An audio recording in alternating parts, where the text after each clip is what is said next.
बोले पुरुषोत्तम भगवान की जय। अथ 10वां अध्याय प्रारंभ। श्री गणाधिपते नमः। भगवान विष्णु नारद जी से, सूत जी सोनकादि ऋषियों से, वाल्मीकि ऋषि राजा दृढ़ धनवा से तथा श्री हरि लक्ष्मी जी से कहते हैं, हे लक्ष्मी, चैत्र आदि जो 12 महीने हैं उनका स्वामी सूर्य है। इन 12 महीनों में प्रत्येक मास में सूर्य की संक्रांति होती है, परंतु जो संक्रांति से हीन महीना है उसी को अधिक मास कहा जाता है। उसे के स्वामी भगवान पुरुषोत्तम है। भगवान ने अपना नाम उस अधिक मास को दे दिया है, इसी कारण यह अधिक मास पुरुषोत्तम मास कहा जाता है। इस मास में थोड़ा भी जप, नियम, व्रत, दान, भजन, कीर्तन आदि अक्षय पुण्य देने वाला होता है। इसलिए इस मास में प्रत्येक मनुष्य का कर्तव्य है कि अपनी शारीरिक शक्ति के अनुसार नियम, व्रत आदि धारण करता हुआ श्रद्धा पूर्वक दान पुण्य आदि कर्म अवश्य करें। ये समस्त कर्म प्रतिपदा से प्रारंभ कर अमावस पर्यंत 1 मास तक करें। जिन मनुष्यों में नियम व्रत करने की शारीरिक क्षमता न हो तथा शारीरिक क्षमता होते हुए भी आर्थिक क्षमता न हो, उनके लिए सरल उपाय है कि एक तो भी नियम धारण कर भगवान का नाम संकीर्तन करते हुए पुरुषोत्तम मास का पुण्य प्राप्त करें। इसमें न तो शारीरिक शक्ति की आवश्यकता, न द्रव्य की आवश्यकता है, सिर्फ मन में श्रद्धा भावना और अपने आत्मा के उद्धार की आकांक्षा होनी चाहिए। भगवान के वचनों को सुनकर लक्ष्मी जी प्रसन्न करती हैं, हे प्रभु, जो मनुष्य निर्धन है, दुराचारी है, बुद्धिहीन है, ऐसे मनुष्यों के लिए कोई सरल उपाय बताएं।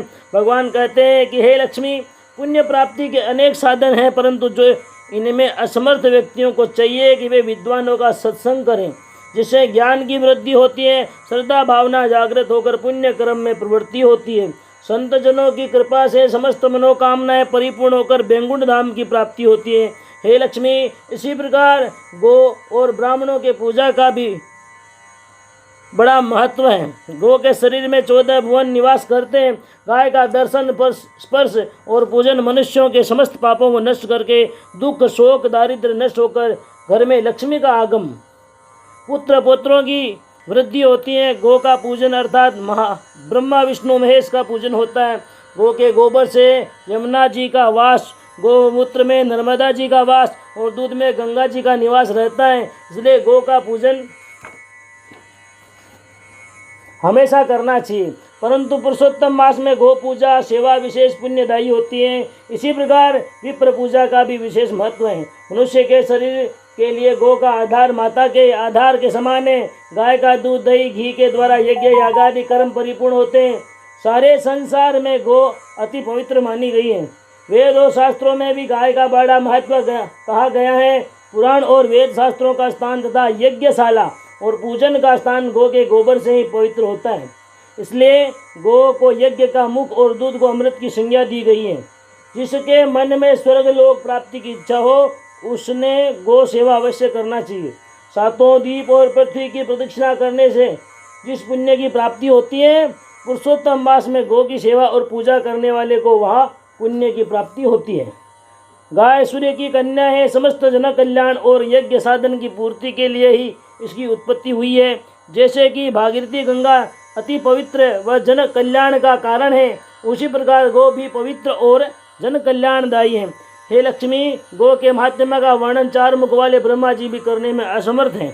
गोदान का महात्म्य समस्त दानों में श्रेष्ठ होता है। हे लक्ष्मी, जिस मनुष्य के मन में पुरुषोत्तम मास का अनंत पुण्य की प्राप्ति की इच्छा हो, उनको चाहिए कि अच्छे लक्षणों से युक्त सुशील युवावस्था और पुष्ट शरीर वाली गो का वस्त्र और अलंकार से शोभित करें। यदि सामर्थ्य हो तो गाय के सींग स्वर्ण से दाग खुर चांदी से मंडवा कर श्रद्धापूर्वक विधान से पूजन करके सुपात्र ब्राह्मण को संकल्प पूर्वक दान करें। अधिक मास में किया हुआ गोदान जन्म जन्मांतर के पापों को नष्ट कर देने वाला है तथा स्वर्ग लोक देने वाला होता है। तीनों लोकों में गोदान के पुण्य के समान कोई पुण्य कार्य नहीं है। हे लक्ष्मी, गोदान सुपात्र ब्राह्मण को ही देना चाहिए।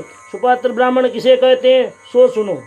जो ब्राह्मण अपने धर्म कर्म में लगा हो, जिसने शास्त्रों का अध्ययन किया और विद्वान हो, यज्ञ यागादि पूजन हवन कराने वाला, दयालु और शांत स्वभाव वाला, शुद्ध और सात्विक प्रकृति वाला, अपने कुटुंब परिवार का पालन करने वाला, भगवान की भक्ति और सेवा में तत्पर हो, वही ब्राह्मण सुपात्र माना जाता है।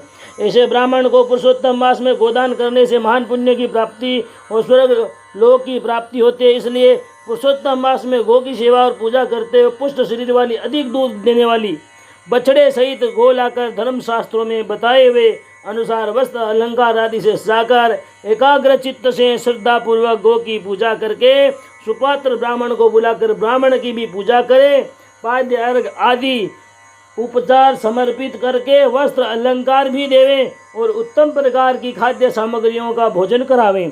तांबूल फल दक्षिणा देकर संतुष्ट करे। फिर गाय की पूंछ अपने हाथ में लेकर पानी छोड़कर ब्राह्मण संकल्प पूर्वक गाय की पूंछ अपने हाथ में पकड़ लेवे। गो के चरणों में और ब्राह्मण के चरणों में प्रणाम करें। अगर कोई ब्राह्मण अपने हाथ में गाय की पूंछ पकड़ने से सहमत न हो तो निरंतर गाय की पूंछ में जल छोड़ता जाए व जल ब्राह्मण के हाथ में छोड़ता जाए। इस प्रकार के दान से ब्राह्मण को प्रतिग्रहण का दोष नहीं लगता।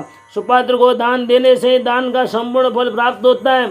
यह गोदान शास्त्रों में और संसार में गोदान के सदृश कोई पुण्य कर्म नहीं है।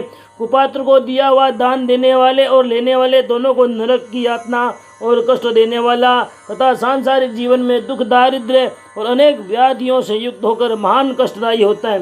इसलिए कभी भी कुपात्र ब्राह्मण को दान नहीं देना चाहिए। उसी प्रकार दुग्धहीन, दूध न देने वाली, अत्यंत दुर्बल शरीर वाली, बांझ, रोगी, वृद्ध, अंधी, एक सींग वाली, 3 स्तन वाली, मृत वत्सा जिसके बच्चे होकर मर जाते हैं, एक आंख वाली, पैरों से लंगड़ी, ऐसी गौ का दान पुण्य की अपेक्षा प्रायश्चित देने वाला होता है। ऐसे दान से दाता अपने पूर्वजों सहित नरक की यातना भोगता है। इसलिए मनुष्य का कर्तव्य है पुण्य प्राप्ति के निमित्त जब द्रव्य और मानसिक श्रद्धा भावना परिपूर्ण हो तभी भक्ति भाव पूर्वक गोदान करना चाहिए। इस प्रकार के दान से अनंत पुण्य की प्राप्ति मनुष्य कर सकता है। जैसे अमृत कितना स्वादिष्ट है, आकाश कितना बड़ा है, सूर्य का तेज कितना है, पाताल कितना गहरा है, मेरु पर्वत कितना ऊंचा है, भगवान विष्णु और शंकर कितने प्रतापी और तपस्वी हैं, कामदेव की पत्नी रत्नी कितनी सुंदर है, इन सब की उपमा का वर्णन करना असंभव है। उसी प्रकार गोदान के महात्म्य और फल का वर्णन करना असंभव है। इस महात्म्य के स्वर्ण मात्र से मनुष्यों के अनेक पाप नष्ट हो जाते हैं। जय जय श्री अधिक मास महात्म्य सार ब्रह्म नारदीय पद्माधारे 10वां अध्याय परिपूर्ण। शुभम भवतु। बोले पुरुषोत्तम भगवान की जय।